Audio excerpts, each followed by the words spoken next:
Bonjour. En ce jeudi 29 février, déjà le mois de mars se pointe. Nous voici rassemblés afin de méditer sur ce passage de l'Évangile. Prenons un moment de recueillement pour mieux entrer et saisir l'amour de Dieu, le Père, par son Fils Jésus, et accueillons avec l'Esprit. Viens, Esprit Saint, pénètre le cœur de tes fidèles, renouvelle la face de la terre, qu'il brûle au feu de ton amour. Viens, Esprit Saint, viens. Évangile de Jésus-Christ selon saint Luc, versets 16, 19 à 37. Honneur et gloire à toi, Seigneur, Jésus, source d'amour, toi le chemin de vie, le roi de la paix, Jésus, Jésus, Jésus.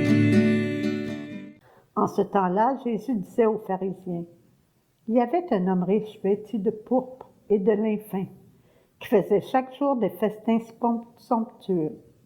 Devant son portail gisait un pauvre nommé Lazare, qui était couvert d'ulcères. Il aurait bien voulu se rassasier de ce qui tombait de la table du riche, mais les chiens, eux, venaient lécher ses ulcères. Or, le pauvre mourut et les anges l'emportèrent auprès d'Abraham. Le riche mourut aussi et on l'enterra au séjour des morts. Il était en proie à la torture.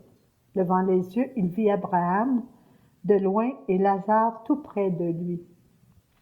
Alors il cria, « Père Abraham, prends pitié de moi et envoie Lazare tremper le bout de son doigt dans l'eau pour me rafraîchir la langue, car je souffre terriblement dans cette fournaise. » « Mon enfant, répondit Abraham, rappelle-toi, tu as reçu le bonheur pendant ta vie et Lazare le malheur pendant la sienne. Maintenant, lui, il trouve ici la consolation et toi la souffrance. Et en plus de tout cela, un grand abîme a été établi entre vous et nous pour que ceux qui voudraient passer vers vous ne le puissent pas et que de là-bas non plus on ne traverse pas vers vous. » Le riche répliqua, « Eh bien, Père, je te prie d'envoyer Lazare dans la maison de mon père. En effet, j'ai 5 frères qui leur portent témoignage, de peur qu'eux aussi ne viennent dans ce lieu de torture. » Abraham lui dit, « Ils ont Moïse et les prophètes, qu'ils les écoutent. » « Non, Père Abraham, dit-il, mais si quelqu'un de chez les morts vient, les trouver et se convertiront. » Abraham répondit, « S'ils n'écoutent pas Moïse ni les prophètes, quelqu'un pourra bien ressusciter d'entre les morts, ils ne seront pas convaincus. » Parole du Seigneur, nous rendons grâce à Dieu.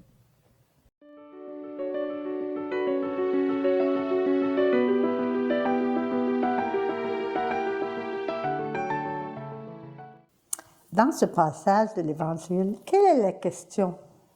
Qu'est-ce que Jésus veut que l'on médite dans cette question? Quelle est ma générosité envers ma famille, mes amis, mes collègues, les gens que je côtoie? Jusque-là, c'est assez facile.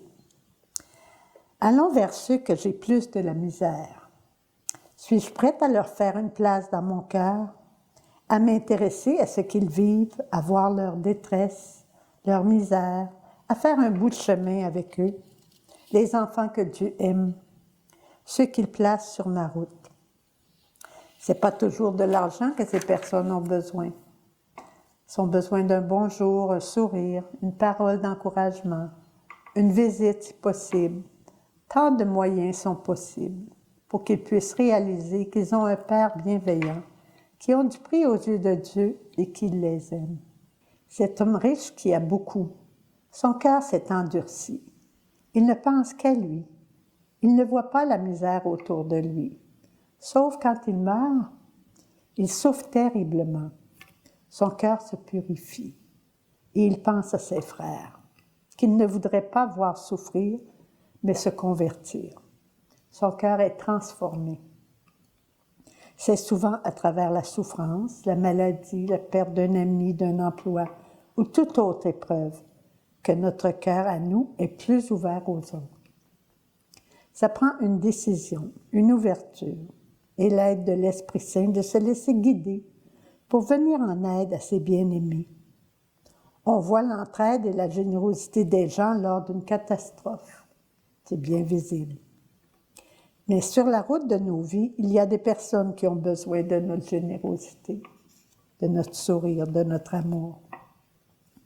Auront-ils un peu de place dans nos cœurs et dans nos vies? Auront-ils un peu de place car ils portent en eux la vie? Auront-ils assez de place pour renaître de l'esprit? Ensemble, confions-les et confions-nous à Dieu le Père.